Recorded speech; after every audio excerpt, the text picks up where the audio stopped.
the podcast starts. Hello, faithful listener. Welcome to another episode of the podcast on which we talk about horror. Sometimes we talk about other things, and sometimes we swear. My marvelous co-host today is Ian Winterton. Say hello, Ian. Hello, Ian. Thank you for not disappointing me by always making that joke. That's fantastic. My name that I'm known by is TD Velasquez, which means, like Vasquez from the movie Aliens, I am a fake Hispanic, and you can call me Dan. And today we have a very special guest because we're going to be talking about the movie Martin, George A. Romero's unusual vampire film from 1977. And our guest to speak about it is film critic David Edwards, whose suggestion it was to discuss the movie on the show. Hello, David. Welcome to the show. Hi. Thanks for having me on. Thank you. Thank you very much for being here, and thank you for suggesting this movie. Now, we were originally going to call this a missed classic, this film, because we have a strand on the podcast for David and for new listeners. We have a strand where we investigate movies we've never seen before. But unfortunately, our co-hosts, Dr. Stella Gaynor and Kirsty Warrow, were going to be here, but both can't. They'd not seen it before. So Ian's here, who hasn't seen the film until now and is just discovering it. Unfortunately, I have seen the film before, and David, obviously you've seen the film before. So Ian, you're outnumbered. So this is not so much a missed classic as a revisitation.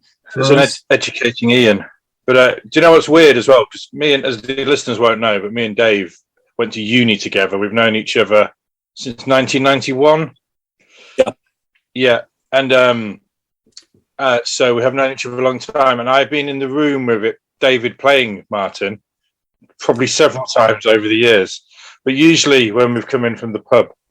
Oh, right. So I've then fallen asleep with my head back on the sofa. Yeah. So it was weird. It's weird. So this is the first time I've ever watched it properly. Right. Okay. And all the way through and sober.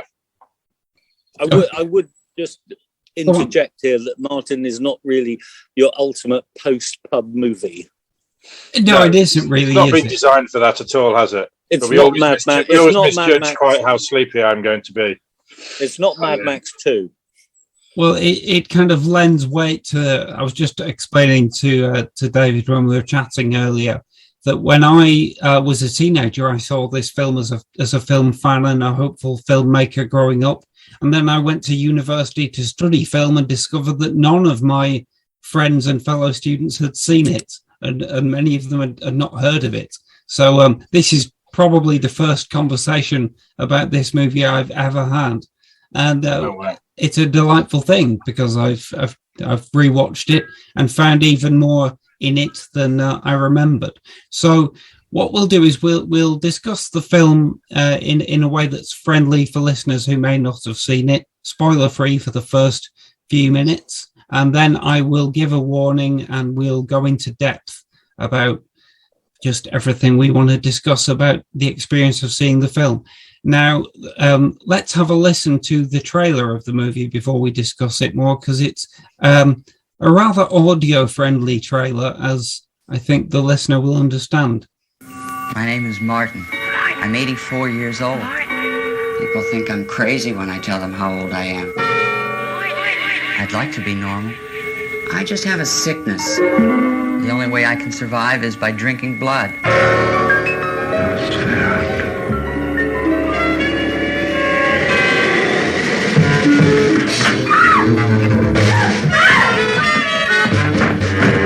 It's not easy living the way I do. I have to be careful all the time. But I'm pretty good at it. I think as I get older, I get better. I haven't been caught yet. Martin, another kind of terror.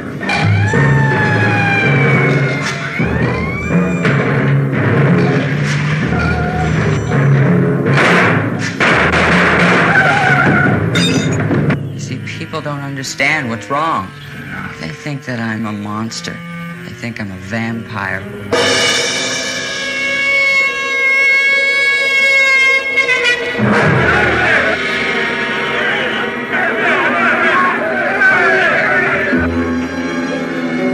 People don't realize that those things I see in the movies are not real.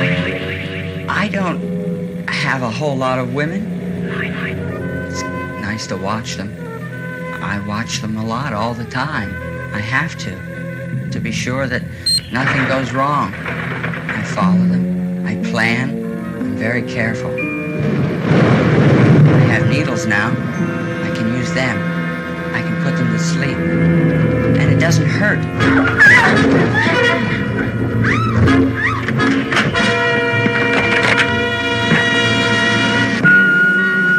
Martin, another kind of terror. I would like to be like everyone else. I have to do things that I don't necessarily like to do, but I want to stay alive. I do need blood.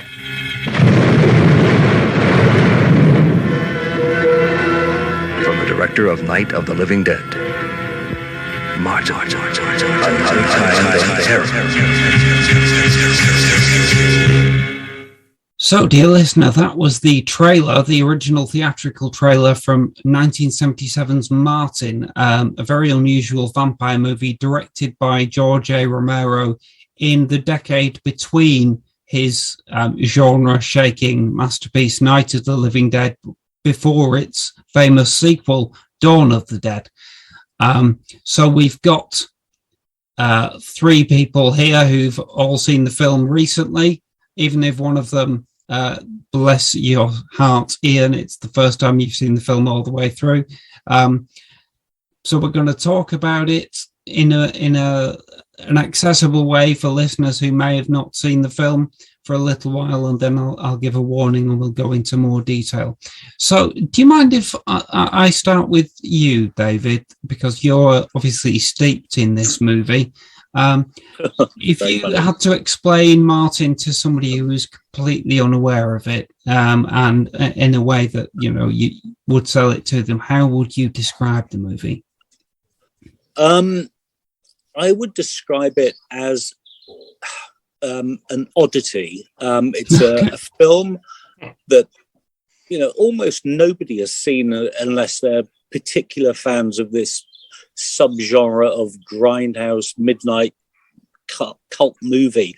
And it's a film that, you know, was made for, I think, $100,000, and which should have been, you know, a cheap,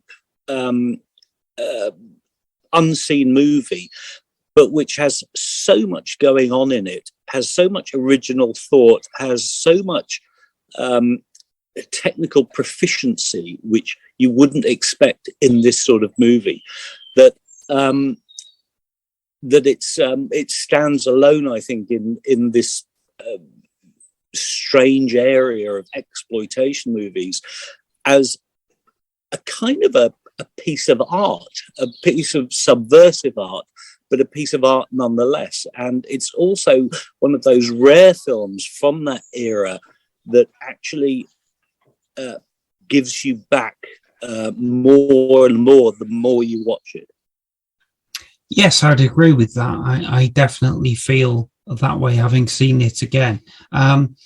So the movie focuses, as the title suggests, on Martin, who I remembered from my earlier viewing of it that he's a person who believes he's a vampire, but is he really? I think it's very interesting that the way that the film plays with the audience's expectations and reactions to him, because he's not a conventional cinematic vampire or the vampire that we know from literature, but that doesn't mean he's not a real vampire in the world of the film. And as the trailer suggests, you know, he's very much aware of the kind of stereotype of the fictional vampire and that he's different from it. So there are layers of expectation being played with throughout. And the way I remembered it, you know, as a horror fan, was I don't really remember it as a horror film. It felt like a character study.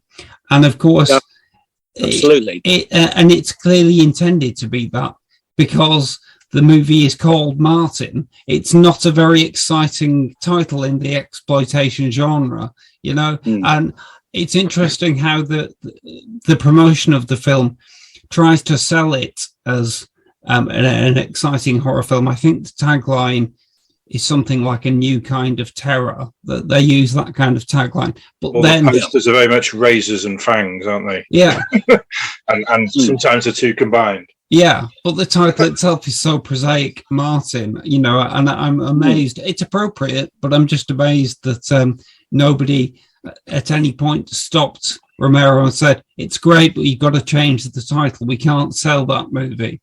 Well, that's a good point. Yeah, But it's called is it called Vampire all over Europe, wasn't it? Oh, that's yeah. I just read that actually. But the title in the UK was always Martin, was it? Yeah. it was, and it's.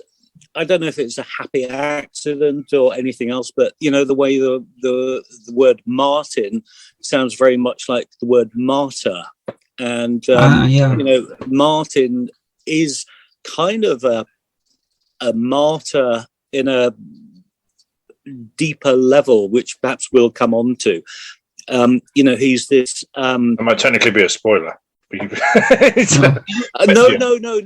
I'm not spoiling anything. No. You know, I just think it's interesting that, you know, Martin as this, either this 17-year-old boy or this 84-year-old vampire is a product of his environment. Mhm. And I was reading today, I've got the novelization of Martin, and it's got an afterword by George Romero, and it says, I've written it out here, it says, "You have been created by man to be punished by man. Your destiny is to be destroyed so that man may be purged." And I just think that's a very interesting central point of the film, that Martin is a product of his environment. He meets his fate, whatever that may be. Spoiler alert, spoiler-free quote at the end of the film. But you know, he isn't a monster in himself. He is a monster that has been created by his environment. You know, which has a need to purge its sins and create this kind of Judas goat and drive it out into the wilderness and make everyone feel better. And I think that's a theme in the film, which, going back to what I was saying earlier, and I hope I'm not sounding pretentious, but, you know, that's a theme in the film that you do not get in low-budget 70s grindhouse movies. It just doesn't occur. Yeah. No. It's weird. It reminded me of Taxi Driver in that regard, in that it's about a grimy no-hoper who's a monster created by his society. Right. Which was a similar, also made shot in the same year as Martin. But also Martin does come from the name Martinus, which is from the Roman god of war, which is the red planet. Right. So he was probably, who knows if he was going, it's like Martyr and it's the red planet. That'll do for a vampire's name. Particular vampire. But it seems to work as well, because it's like you say, it's not a flashy, you know, it's not a horror film. There's no Last Girl or anything. It's not even Halloween or a big slasher movie, is it? It's very much about this guy called Martin, who a character study. Yeah, character study of who's a serial killer / actual vampire. Yeah, and I think to your point, David, I think that he's very much kind of a victim throughout the movie. You know, a victim of his circumstances and his condition. Yeah, he's a Frankensteinian monster created by you know, this Victor Frankenstein of American decline. And superstition, of course. An old world superstition, which is, in a weird way, that is America. America is so about old world superstition. It's where old world superstition went to become president. So, you know, it's Europe doesn't do that in the same sort of way anymore, and America really does. It kind of the religious nutters went over there. Everyone believes in angels. Yeah. I think we can talk about that slightly more explicitly in non-spoiler, because it is set up. It's the very beginning of the movie, isn't it? That Martin lives with his cousin. His cousin, allegedly. Tatakuda. Tatakuda. Played by Leonard Maisel, who's like a fundamentalist Christian.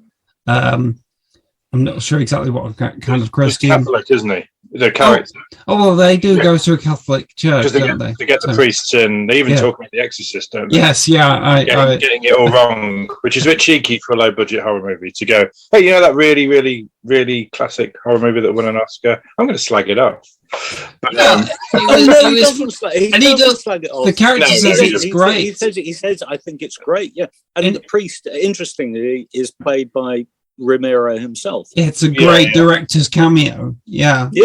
And if anything, it's kind of slagging off the priest, because it suggests that he doesn't know his own faith as well as other priests, because he says they said they got it all wrong, whereas I thought it was great. Yeah, good point. And that just to touch on that point, that I keep talking about how Martin has all these different themes going on. It's very interesting that the priest in the film doesn't seem to believe in God, as you say, Dan. He talks about they, and that is one of the most interesting things about the film, the idea that there is no God. Martin, we see, kissing a crucifix, chewing garlic.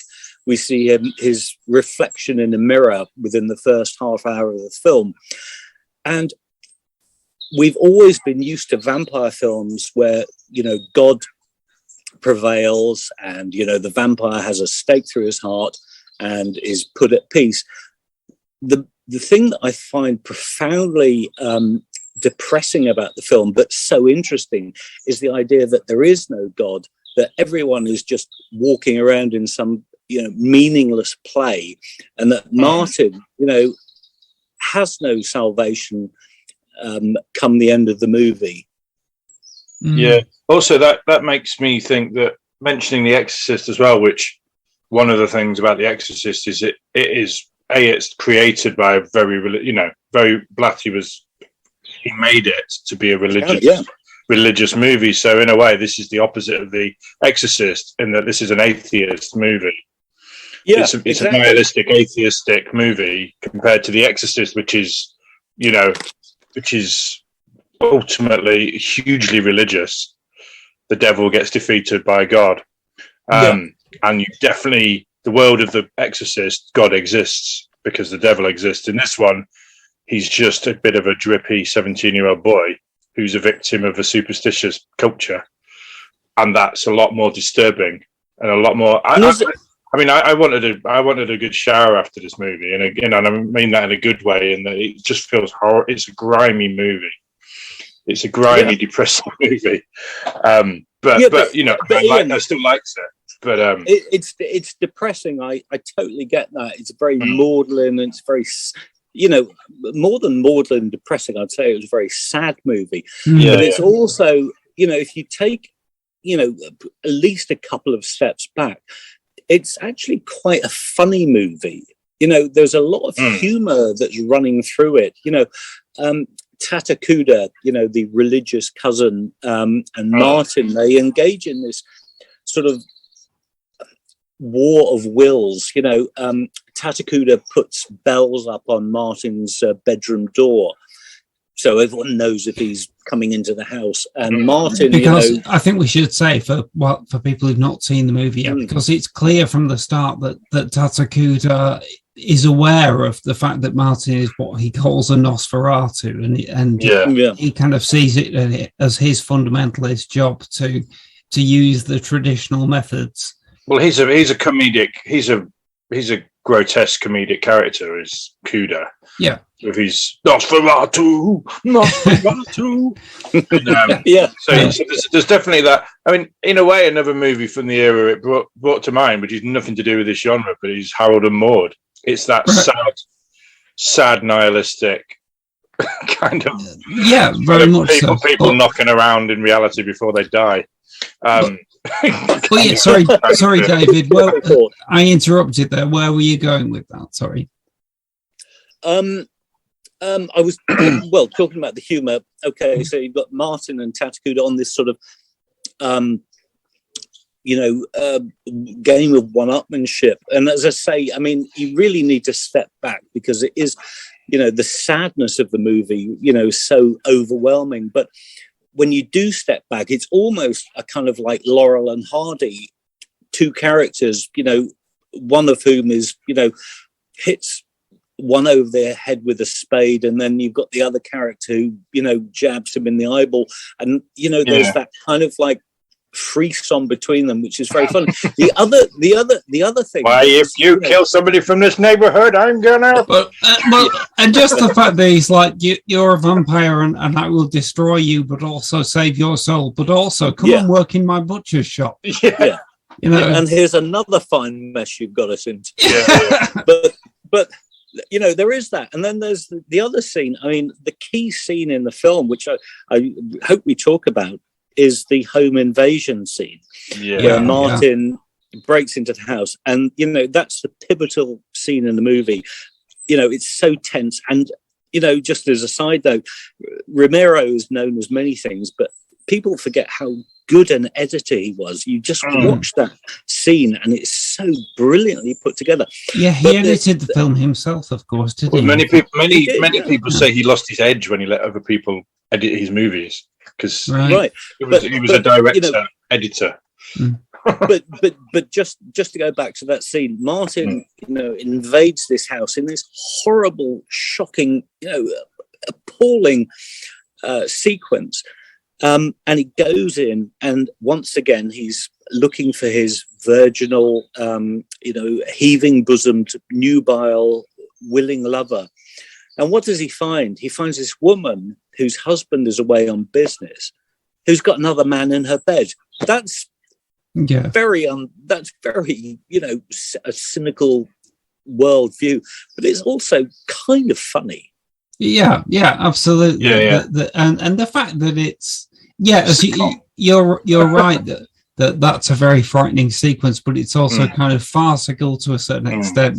Martin, who's a physically unthreatening character, taking on this kind of beefy boyfriend, and that kind of cat and mouse around the house. Yeah, well, without going into spoilers, but just in general, that sort of the naturalism is one of the things that gives it its air of horror. It feels like a home movie, sort of intentionally. The stock it's shot on is reversal, which is one reason why, so it doesn't have a negative, which is one reason why they don't have.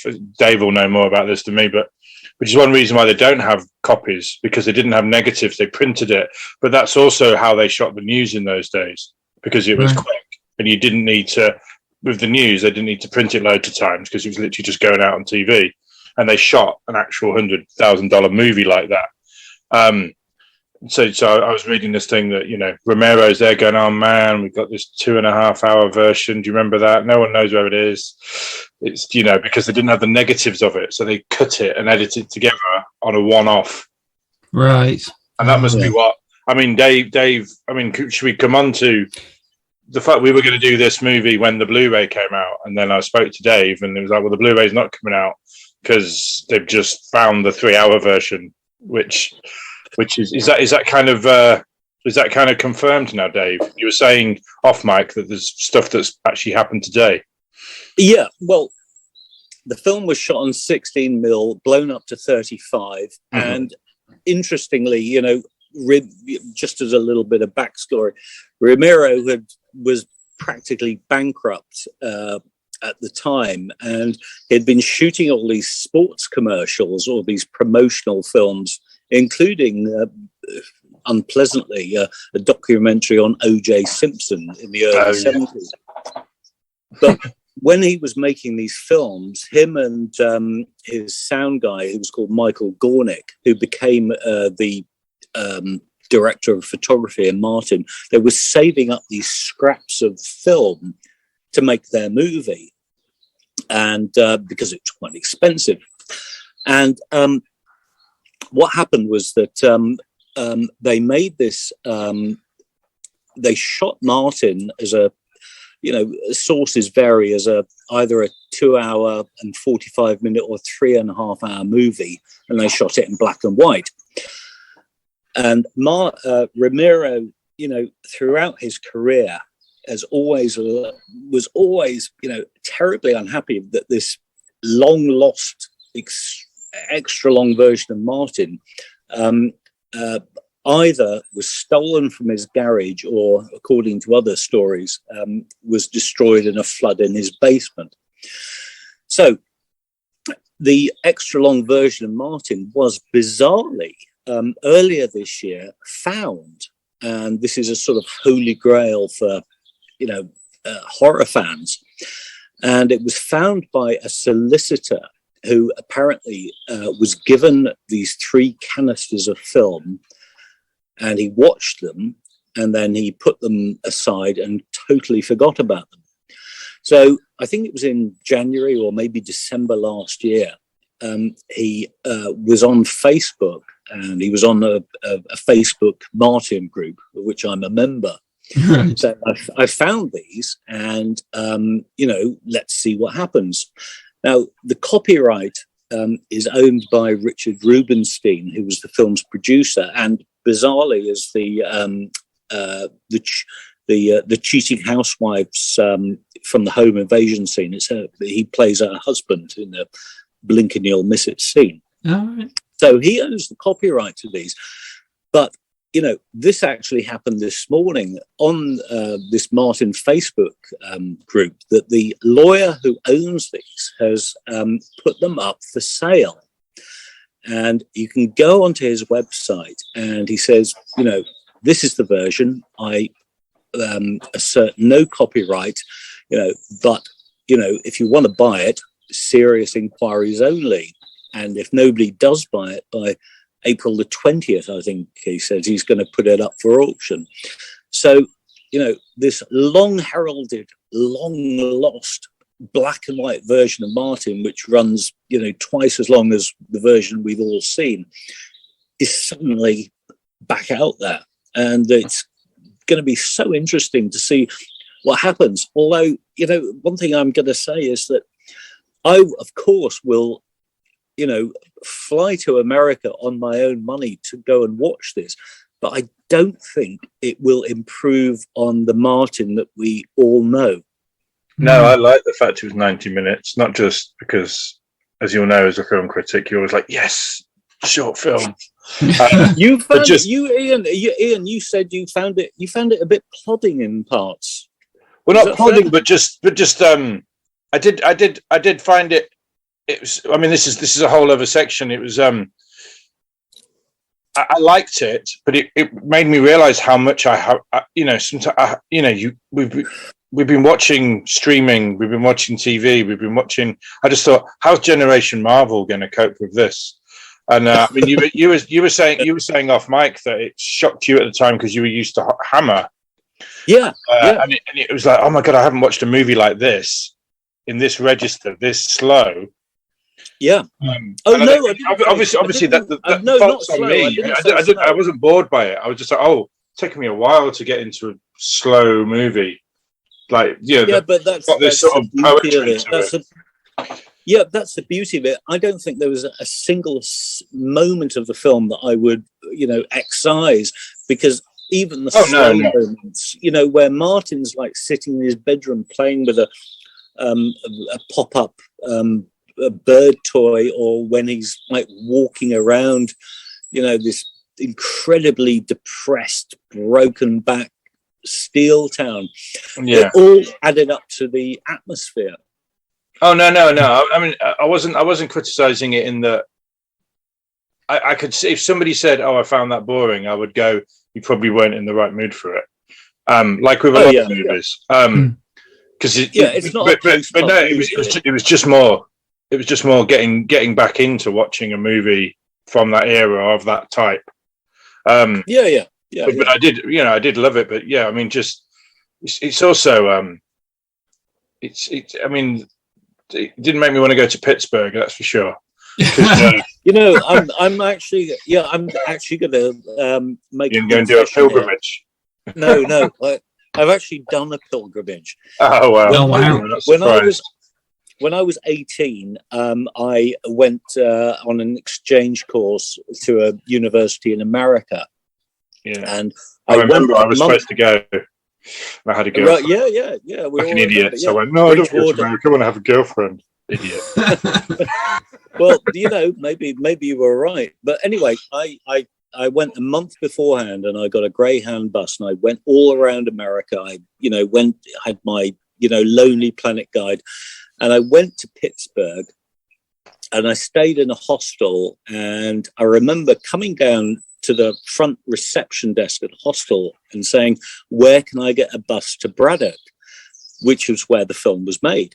And, I still remember the woman at the desk saying, you came all the way from England to go to Braddock? Wow. True story. And I walked around Braddock looking for the house where it was made, and I couldn't find it. I just remember it being full of porn PAWN shops, and just a kind of general depressed economic. Yeah. Well, I mean, I don't know if they picked Pittsburgh because of what's his name? Isn't Romero from that? Well, wasn't he's from the Bronx, but Tom Savini is from Pittsburgh. I thought the Night of the Living Dead was also Pittsburgh. Am I wrong? No, that's right. Yeah, that was in Pittsburgh. Yeah. So maybe the advertising company, or was it Image 10 that Romero got together to make that movie? It was in that area. So yeah. But yeah, because it's a very it's filmed at the time when the steel industry was, obviously they've had, all the 70s was a shit show across the world, wasn't it? But with the oil crisis and everything, just imagine that. And then but then in Pittsburgh in particular, there was the steel industry was going, which is why they've actually got that social commentary with the Savini character. Who's out of work and there's no jobs. So that kind of just adds a whole other air to it. That sort of these short-lived. If Martin is, and we should say for the people who haven't seen it, it never really tells you whether he's a vampire or not, does it? He's either exactly, or he's an 84-year-old vampire. But that's never tells you either way. And I think that's important because that ambiguity is what helps drive the film. Romero was asked many times, are Martin's flashbacks to this sort of early 20th century black and white world, are they real? Did they happen? Or is it his imagination? And I think you just don't need to answer that. You just forget it. No. It's part of film's charm. Yeah, but the thing about it is though that unlike other vampire movies, he doesn't fly. I mean, let alone garlic and crosses and reflections not working. He doesn't fly. He doesn't do anything. He doesn't run faster than other people. So nothing happens in this film that isn't basically. I mean, this is in a way not a spoiler because it's the opening scene is a horrible murder. Yeah, on a train, and what really undercuts it is the matter-of-fact way that his uncle picks him up and goes, and knows. He doesn't necessarily know that there's a dead girl in the train car, but he just kind of knows who he is and goes, right, we're getting on another train. And it's just that sort of the banality of evil almost is it's the horrible, but basically, he doesn't put the glamour on people. He doesn't float in the air. He literally injects people with a date rape drug and then cuts them with a razor blade. So he doesn't do anything, so you could quite easily go, he's just a fantasist he even phones into like a radio show, which is what dodgy, masturbatory, no marks do. He's just lying around. He's like, I'll phone in and pretend to be a vampire. It reminds me of American Psycho in that kind of fantasy, but he is actually doing some crimes. But his fantasy life is still not necessarily real. Just to say, about his radio phone-ins, the DJ, bizarrely, is Michael Gornick, who's also the director of photography of the film. Factoid. But it's very interesting because, just going back into the film's religious beliefs and its Catholicism, he is, this is the only insight we have to Martin's inner life. And it's, interesting that the radio DJ has, because religion has collapsed within the society, the radio DJ acts as the priest. Martin is confessing to him, and it's another really interesting part of the film that, the absurdity that a radio DJ is now, a radio talk show rather, is now your confessional booth. Yeah. Because No, that's a brilliant point. I was also going to say the fact that he then gets on and it's like, this is going over really well, and his audience has obviously got appetite for the magic. So it's the irony there, because he's basically going, the magic isn't real, but the fact is, if even his version of vampirism is real, that means the planet is at least not as dull and nothingy as it may appear. Well, seem. I think when it's you kind live in Pittsburgh in the 70s. It's kind of similar to the way Romero's Living Dead films, address zombies, in that he strips them of the kind of folkloric qualities that the zombie or the undead previously had in literature, and he doesn't replace that with anything. He just says, "I don't know why they're here; they just are." And if Martin is a real vampire, we don't know why he's there. And interestingly, neither do the religious people, the fundamentalists who want to kill him. They obviously don't really know what he is. And the film just allows that ambiguity to remain open. So I think we should move on to spoilers now. But is there anything either of you would like to say before we do that? Yeah, just before we do, I want to go back to Ian's point, which again is another really interesting part in the film, where Martin is, on the phone to the DJ, and as Ian says, they go to an ad break, and the DJ says, "Hey, this is going over really well. We'd like to get you into the studio." That's another thing that I find really interesting about the film, is that the DJ is actually the vampire. He is, sucking the blood of this person for, ratings. Yeah, he's feeding on Martin and also on his listeners. He's there from 6 till 6, which is basically vampire working hours. So, brilliant. So obviously intentional. It's a cracking film, and obviously this is my first proper viewing of it. But it's I kind of was aware watching it how many to go Stephen Fry and Hugh Laurie. It's got so many layers, but at least 6.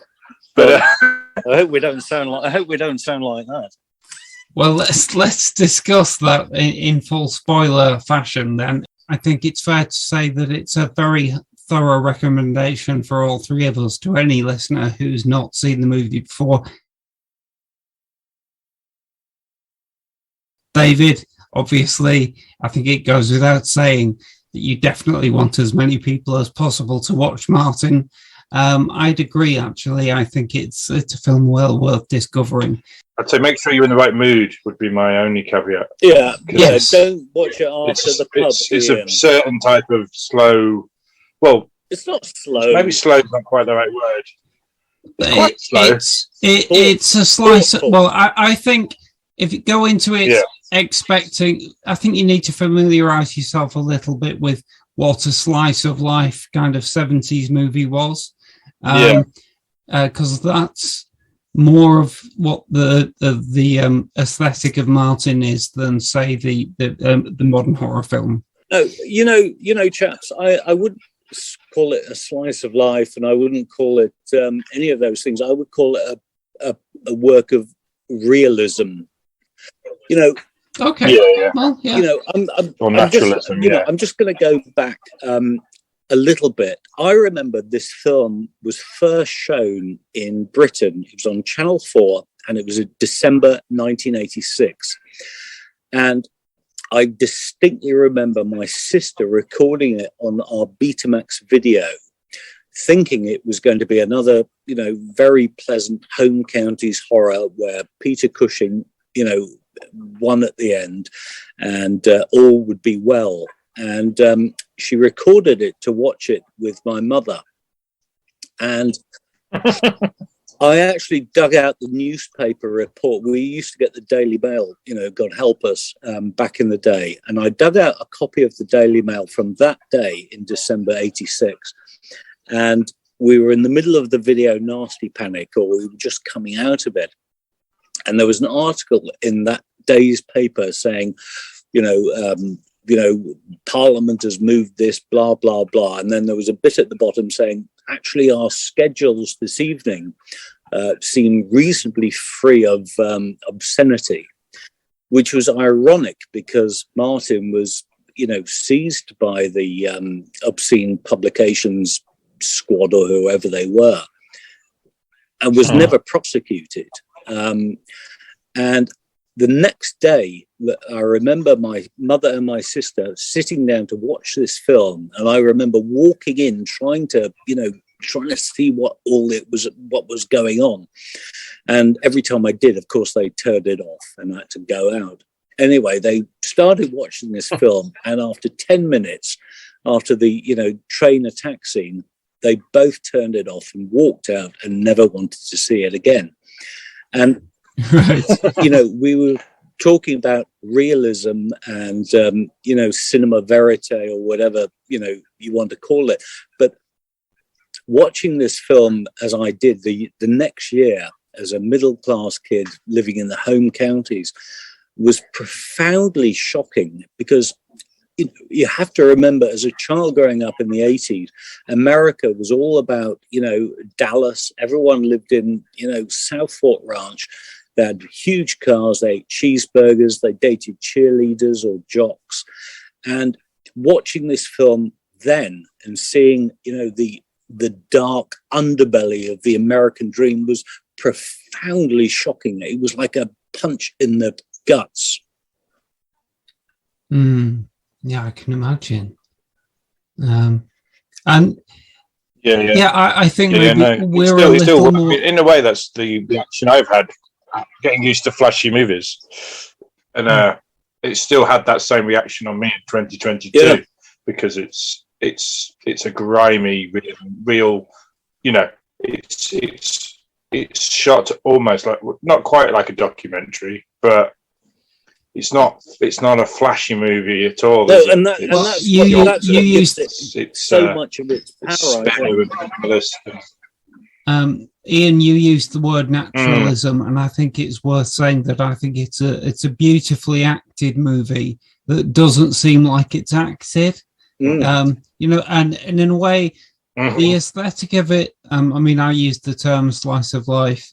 I really appreciate that perspective you gave us there, David, because to me, I kind of associated it more with the kind of British gritty realism that was happening at the time. This was the time when Ken Loach was emerging. Yeah, it's almost a kitchen sink horror, isn't it?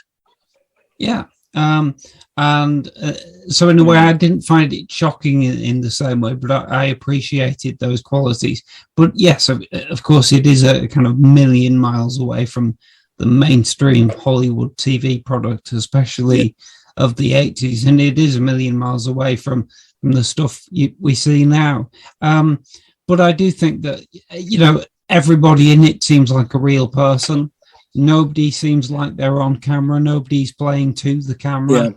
And the tragedy is so both the joys and the tragedy in the story are so matter-of-factly conveyed, like the kind of sweet, almost sweet non-love story between Martin and Abby that happens, when they sleep together. Abby? There's just it is Abby, isn't it? Mrs. Santini, you mean? Yes. Yeah. Is she not called Abby? Oh, yeah. No, I'm sorry. She probably is. I apologize. No, she. Martin calls her Abby, but of course. Sorry. The bored housewife. Bored housewife yes. Number one, and they're about probably bored housewife number 5. There's so many of them. But Dan, just if I can interject, you were talking about Hollywood, and that goes back to this weird strain of films that were made in the 70s, and I will include amongst them, Wes Craven, The Last House on the Left, Tobe Hooper, Texas Chainsaw, and also, slightly from left field, this film called Death Dream, also known as Dead of Night. Oh, yes. You know it? Bob Clark, yes. I haven't seen it yet, but right. I have it recorded and I'm looking forward to seeing that. It's great. That kind of, it's a post-Vietnam zombie film, essentially, isn't it? Exactly, and very early, anti-Vietnam movie.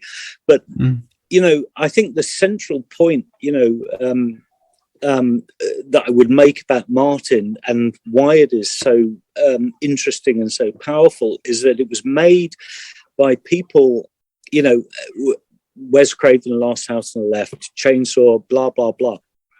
They're made by people who didn't quite know what they were doing. Romero certainly was halfway on his way to learning his craft. But if these films had been made by the Hollywood studio system, and they'd had big budgets and they'd had an all-star cast, they wouldn't have been anything like as good as they are. And I've always, I've been thinking about this, quite a lot, about these weird, this weird strand of strange Hollywood movies. Sorry, not Hollywood movies. This weird strain of midnight movies and why they are successful. And I think it's because the directors had a happy accident. Everything came together, and just thinking about it a bit more is that their moral compass was just slightly off. You look at the movies and you think, well, you know what? I really like this movie. It's really interesting, but you know what? I would not want this director or this writer to babysit my kids. There's something just not right here. And that's what makes these movies such interesting cultural artifacts.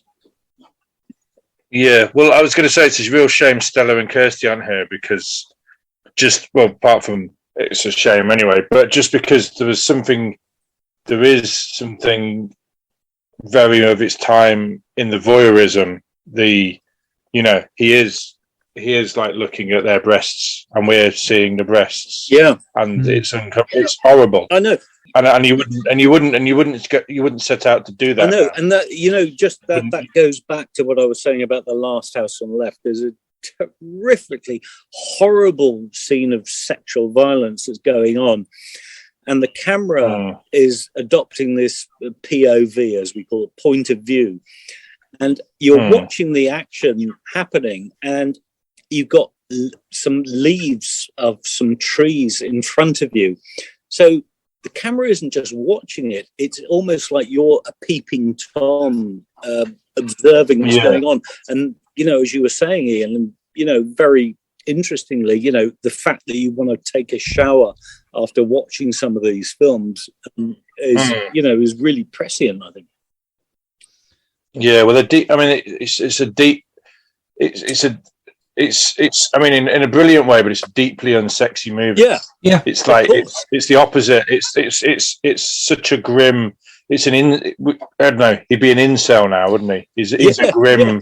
He's a grim little. Absolutely. He's a grim little virgin. I think the important thing is it's an intentionally unsexy movie. I think. Yes. I mean, I'm misinterpreting, but I don't think that, you know, in the scenes where Martin strips his victims naked, yes, we see the breasts, but they're not photographed in an attractive kind of glamorous way. That's right. It's all very hot. I mean, it reminded me of the way that Hitchcock shoots the rape and murder scenes in Frenzy, you know, which has been criticised at the time and has been interpreted in various ways. But I kind of always thought that was him trying, maybe unsuccessfully, to not be the purveyor of kind of glamorous, stylish stuff. And I mean, you compare that with the kind of rape stuff in A Clockwork Orange, which is massively the other way, because that film's really, obviously, it's intentionally stylized and everything in it is visually kind of baroque. So, you know, it's not necessarily unjustified in there, but this movie is. And also, I think that the black and white kind of flashbacks, fantasies, whatever you want to call them, where we kind of see Martin, which is either Martin's memories or his kind of imagination of what he's doing, that those sequences show that the filmmaker is able to create that stylized kind of soft focus effect if he wanted to. Yeah. And then the rest of the film doesn't do it. And I think there's a very clear point being made there. Yeah, I mean, there is that sort of snuff movie feel to it, which is just kind of, which is where I guess why the video nasty thing. If you went out looking for things to be, you know, offended by, God, they're so artless and they're just grim. Someone just pointed they've just pointed cameras at real naked people and it's horrible. It's like homemade porn. Yeah, but obviously. If you don't want to, but obviously there is much more going on than those sensorial types would be willing to see.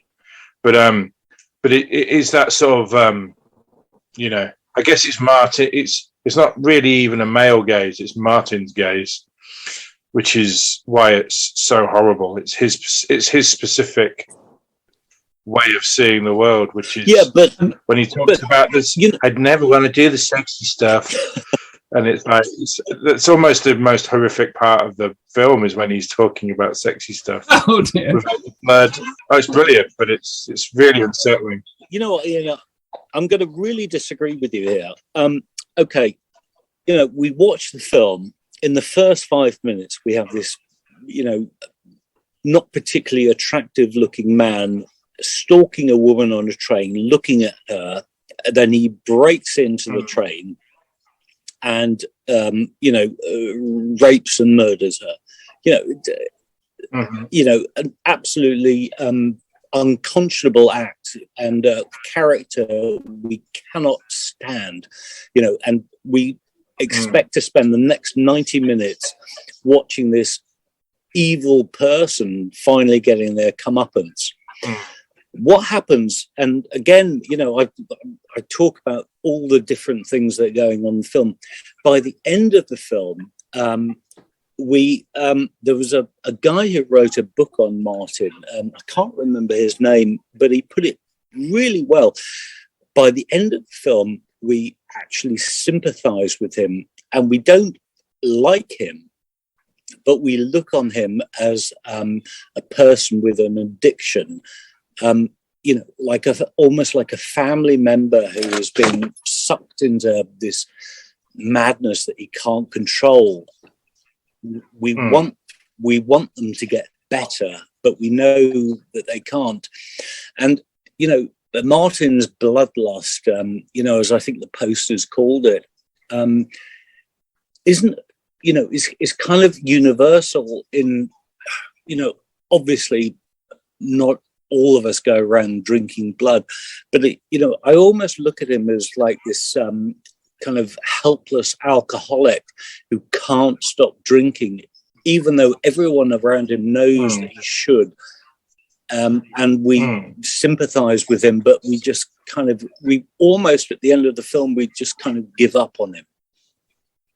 Yeah, I think so. I mean, I did find, I used the word sweet earlier, and I did find a lot of it kind of strangely sweet. Well, if you get past the murders, which I think it's fairly clear that he's committing them because he feels he has to, or he can't not do that, whether he's a real vampire or it's a mental illness. And then ultimately, I mean, we're in spoilers, so we can say this. The end of the movie when he's finally dispatched is a horrible murder in itself, photographed with the same kind of hideous dispassion as the others, but also, well, in a way, it's the most horrible murder of the film. You see, it's more horrible than any murders that he commits. Yeah, exactly. And also the fact, I think it's just tragic as well, that the fact is that the thing that gets, the act that provokes Cuda to actually kill Martin is somebody dies who Martin didn't kill. Of course. Obviously, Cuda blames it on him. And that's really interesting, Dan. Another of the themes that I think runs through the film is Martin as perhaps a teenager or perhaps as an ancient vampire, knows throughout the film and says throughout it that he knows that if he does the sexy stuff, as he calls it, without the blood, it is going to cause his destruction. And we can talk about this as a vampire film. We can talk about it as an outsider movie. We can talk about it as in many ways, but it's also about, maybe a teenage fear or just a general fear of commitment, of sexual intimacy, and what that will involve. And Martin, of course, has, his predilections and his neuroses, but, if you wind them back a bit, I don't think he's that different from, a lot of people. Yeah. Well, I mean, he is a typical teenage boy, but the fact is, because it's such a real feeling film. If the police ever got involved in this film, then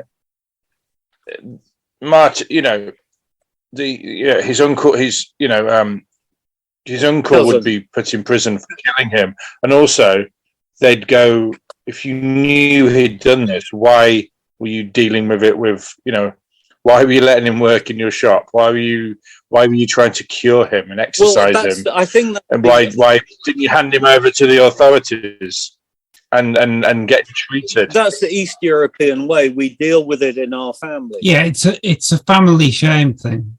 Yeah, so that's so in a way,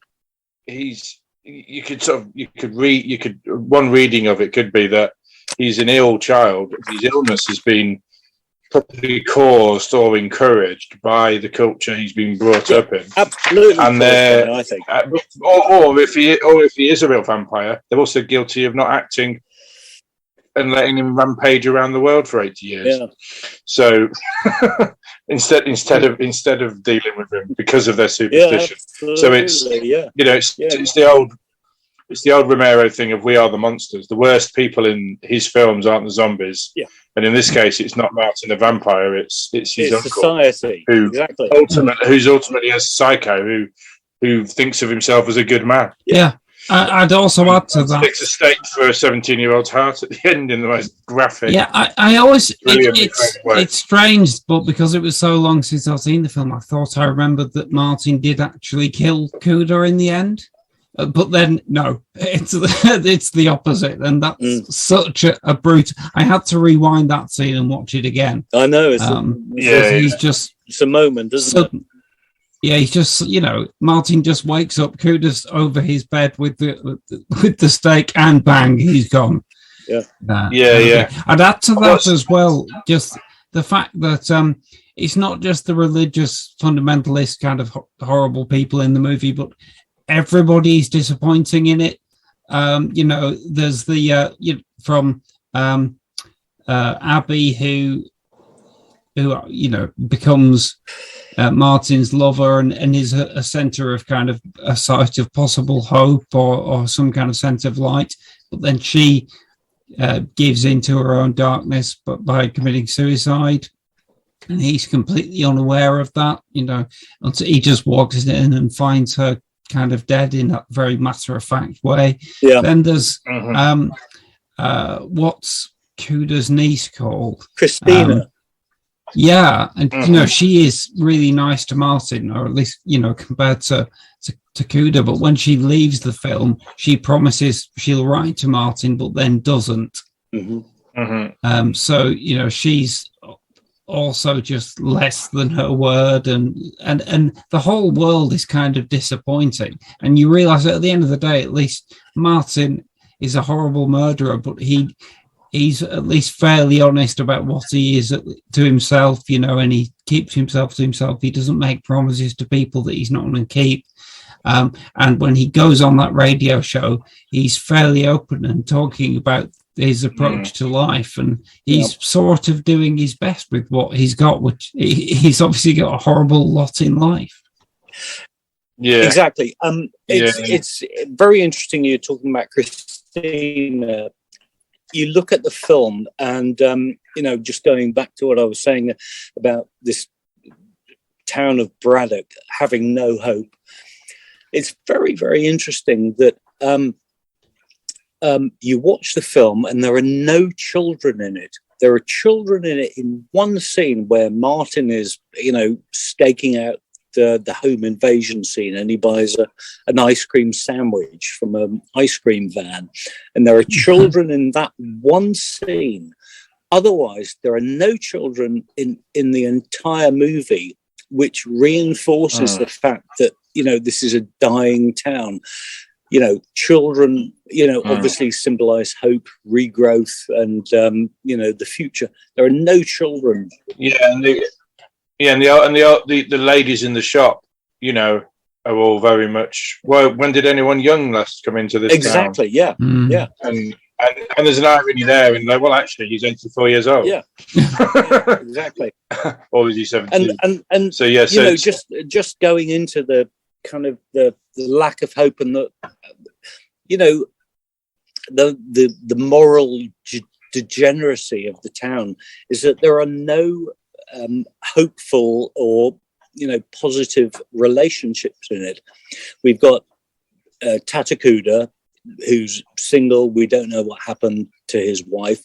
We've got Christina, who's going out with Arthur, played by Tom Savini, of course, who is cheating on her. We've got the housewife in the home attack scene who's got a lover in her bed when her husband's away. And then we've got Martin's lover, who is married and is depressed and has taken on a young lover. It's a very cynical, but it's a very depressing look at, the flip side of the American dream.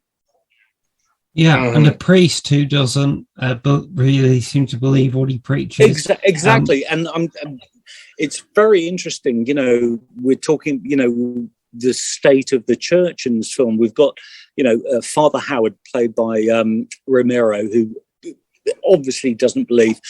He holds a service in the film it's a lovely scene, that. It's lovely. Yes, I totally agree with you.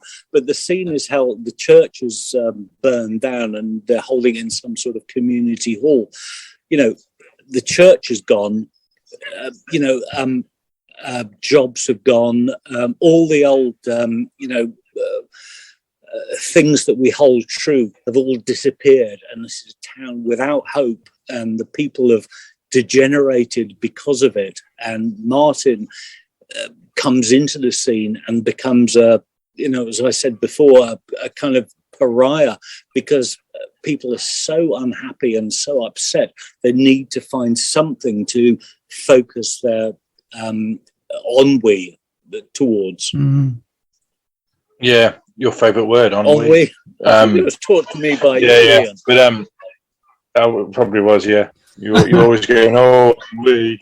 Probably it's the most pretentious word I've ever said. But also the people with the torches in the flashbacks are prefigured by the judgmental old ladies in the shop. Of course. So so they're the first thing they say is, well, first thing as a group, they come out and she says, you can't believe you've got a young man living under the same roof. So they've got their religious judgmental stuff. And that's very interesting. Straight away. That's very interesting because there's a lot of prefiguring in the film. Martin at the start, he's walking his way through this railway carriage and a hand falls out of a curtain. And the hand looks just like, the typical vampire's claw reaching out of the coffin. And, just a few minutes later, you've got Martin standing, 20 yards apart from Tatakuda. And you've got this sort of steam coming from the pipes on the railway station.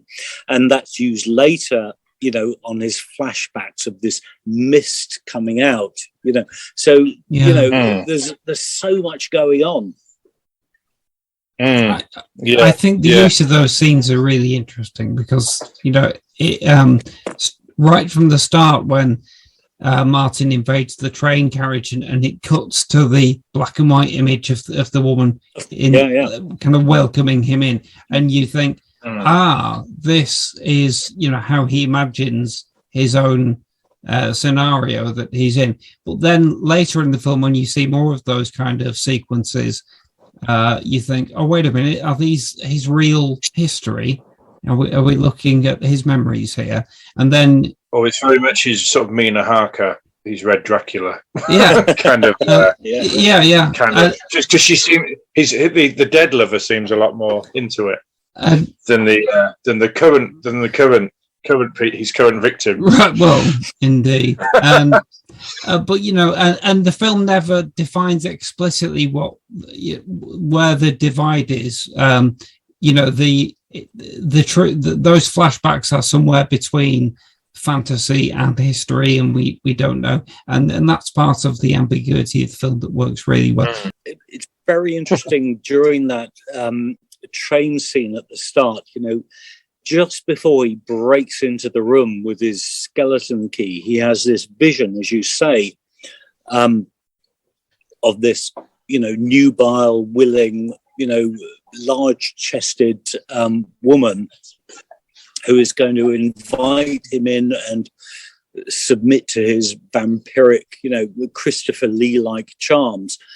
And what happens? He goes into the room, he hides behind the door, and the woman comes out of the toilet. There's a flush of a toilet. She's covered in moisturizer. She's not looking her best, may I say, and she's interesting. She's blowing her nose.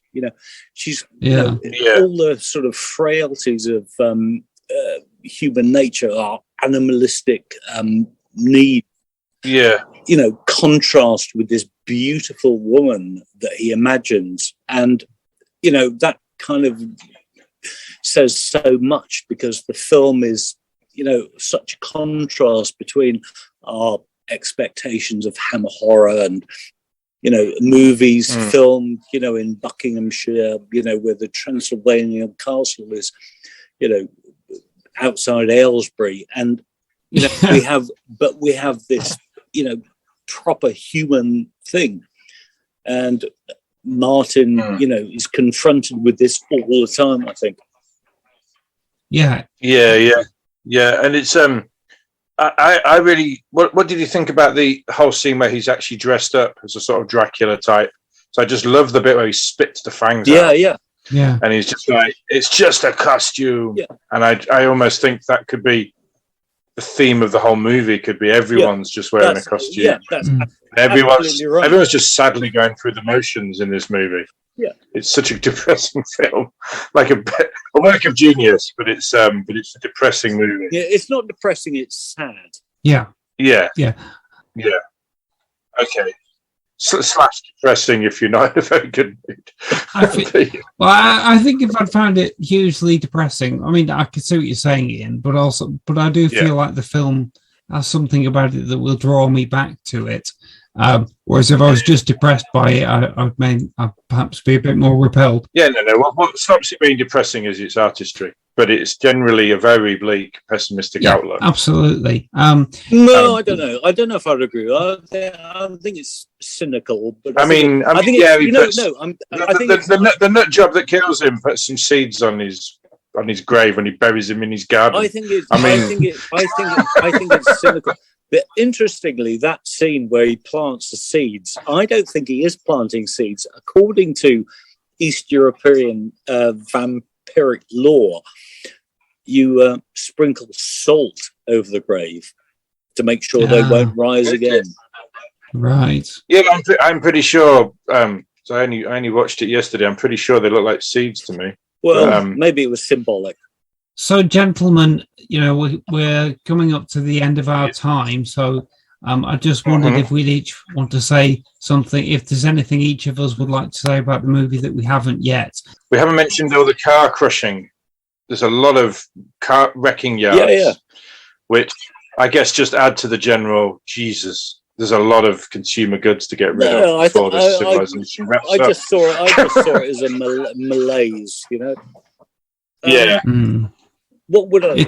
But they also look a lot like coffins. I mean, they do call them people inching along in their coffins, don't they? Right. It's kind of a very 70s. But when you have that box, that car that's been crushed and it pops out like a box, it is sort of coffin shaped. Yeah.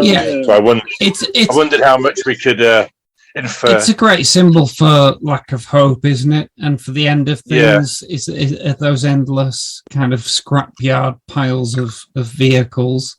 I wanted to add myself. I'm very interested to see the full, the 2.5 hour, 4 hour, whichever version it is called, of the film. Although, and I've heard that it is black and white, which is how Romero hoped that the film would be presented. And in a way, though, I feel like a little bit like you said, David, I think maybe the perfect version of the film is the version we've got. And I think it's really meaningful and telling the way that we've got black and white sequences in the film and colour sequences, and they depict different levels of reality. I think if the whole film is black and white, you might lose that. And then there's a sense of that in the trailer, actually. The theatrical trailer for the movie is all colour. Even the sequences that are black and white in the film, I think, are colour in the trailer. And I think it loses something by. I think it gains a lot from. It gains a lot from its sort of the color sequences, the lack of artistry, adds to the whole. Yeah, that feeling. There's a camera being pointed in the corner of somebody's room, and this is real, and there's no, that sort of, it's obviously there's a lot of art going onto it, but the fact that it comes across like a home movie, in some sequences, that would be lost if we had the sort of black and white all the way through. I mean, not necessarily, but I suspect it would be. But it would add a layer of. It would add another layer of having it in color in the in real life colors is or in a not technicolor, but just literally like you see them in real life when you're on a dreary day in Pittsburgh. That would be very different if it was in black and white all the way through. It would seem like someone had tried a bit too much. A bit like you were saying, Dave, if this was a Hollywood movie, the happy accidents wouldn't be happening. Just filming it straight in color because that's what real life's in color, but not well lit color. And not technicolor. And it's not, and real life isn't in nice looking black and white, deep focus black and white either. It's it looks quite a lot like the colour bits in Martin. Yeah. So, I would say. David, this is your movie. If I may call it that, I think the last word should go to you. I'm sure you could speak about this for hours on end. And do I really seem that boring? And I'd like to hear you speak for hours on end on Martin, but you do have the poster of this in your house, don't you? I do. I actually do. I have the soundtrack, and I have the pre-cert VHS, and I even have the laser disc. And as your viewers won't see, I'm drinking out of a Martin mug. But yes, anyway, moving on from that, I think, might be repeating myself. I think, we've become interested in 70s horror films, and we watch them, and we go through, personally, I've always been interested in this, particular era of cinema, and I've watched probably 100 of these films, and most of them are absolute rubbish. And this is the one film that really stands out. Is a better class of movie. It demystifies vampirism, and it puts forward a very interesting flip side of the American dream, and it's a movie that has all its composite parts working together. It's got John Amplas as the principal actor, who gives a performance which I haven't seen better of in many years. It's got the score, which is both haunting and very sad and exquisitely beautiful. It's got the editing. Romero, I think, was a much better editor than he's been given credit for. It's got a plot that really roars along, and also I think the film has the biggest character in the film is the environment.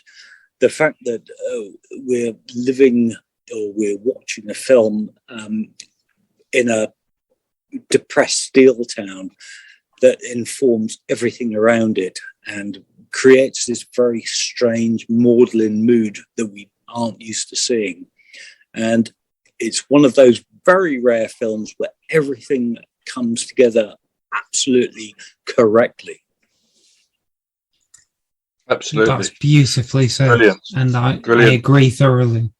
I think you've really sold the movie, and if anybody has listened to the spoiler section who hasn't seen the movie, well, they'll want to watch it now. They'll wish they had. So I think in a way, it's not the sort of film that would be spoiled by spoilers. No, anyway, that's true. Because it's an experience. Yeah, it's not plot. It's not plot based, and I'm really glad you mentioned John Amplas, because I can't believe we hadn't said his name before, and he really is terrific. Yeah. As Martin. And also, one thing we've completely forgot to mention. You interviewed John Amplas, haven't you? Yeah, I did. Yeah. Dave, I completely forgot. I talked about it on email earlier. So what was he like? He was lovely. Okay, I mean, Dan, just as way of background, I was trying to write a book about Martin, and I had an agent at the time, believe it or not, and he was kind of into the idea, but he was like, obviously you've got to turn it into something relevant to these days. So I was trying to write a book about Martin and tie it into a story about growing up in middle class Bedfordshire, strangely. So me, anyway. So I interviewed, I phoned up John. He's on Facebook, and he's very friendly, and he'll certainly befriend you. And he told me about making the film, and it was very interesting. as I've said before, I think his performance is amazing. Yeah. So, my friends, this has been wonderful. We've been talking about Martin. We could go on, but listener, please go and seek out the movie if you haven't already. We're coming to the end of the podcast. Often at the end of our podcasts, we pick out items of recommendations that we have from current horror. And we weren't going to do that this week, but I did notice the other day, as we're on a vampire theme, I was exploring All 4. I love free streaming services, and on All 4 there's a mountain of archive drama which I was delighted to discover, one of which is the 1998 Channel 4 vampire drama series Ultraviolet. It's It's all there to watch. That's one of my favourite vampire texts, which I haven't seen. Is Jesse Birdsall in that, or have I gone mad? Jesse Birdsall was in Bugs, but it's Bugs. That's what I'm thinking of. It's Jack Davenport is in. Yes, that's right. Right. Yes. And they've got similar faces and hair. Yes, and Stephen Moyer, pre-True Blood. That's his previous brush with vampirism. Ultraviolet. Right. So yeah, I'd like to give that another go, because I remember it was back in the days before you could watch stuff and you had to be in the house to watch it. So yeah, that whole era of TV I didn't get to watch, because it's like, well, I can't watch a serial. Right. I never know where I'm going to be one week to the next. Yeah. So the times that we got through as viewers. But it's there on All 4, and I'll put a link in the show notes. Ian, thank you so much, as always, for your co-hosting. And it's been great catching up with me on Mucker Dave. Yes. And we should get you back on, Dave. It's been talking movies with you. It's been brilliant. Yeah, David, thank you so much. It's been fascinating, and it's been really insightful on the movie, actually. So, thank you. Yeah, I've been enjoying, enjoying the experience. Oh, brilliant! Cool. That's what we like to hear. Well, all right, listeners, we'll be back next month. Maybe a little bit in between with a few surprise goodies as well. In the meantime, thanks for listening and take care. See you soon. You have been listening to And Now the Podcast Starts. Produced and released by Ambidextrous Solutions Limited. Presented by Ian Winterton and T.D. Velasquez. With special guest David Edwards. Special thanks to Greg Hume for our original theme music and to Brian Gorman for our original artwork. All dialogue and music clips from films, TV shows, and trailers are used for the purposes of criticism in the spirit of fair dealing as defined in UK law and fair use as defined in US law. No copyright infringement is intended. Please visit our home on the web, www.andnowpodcast.com, for more content and contact details. Or visit our Facebook pages at AndNowPod or at Lee Cushing Pod. Follow us on Twitter at AndNowPodcast or at Lee Cushing Podcast. If you'd like to donate to us, please visit patreon.com/AndNowPodcast. And now the podcast stops.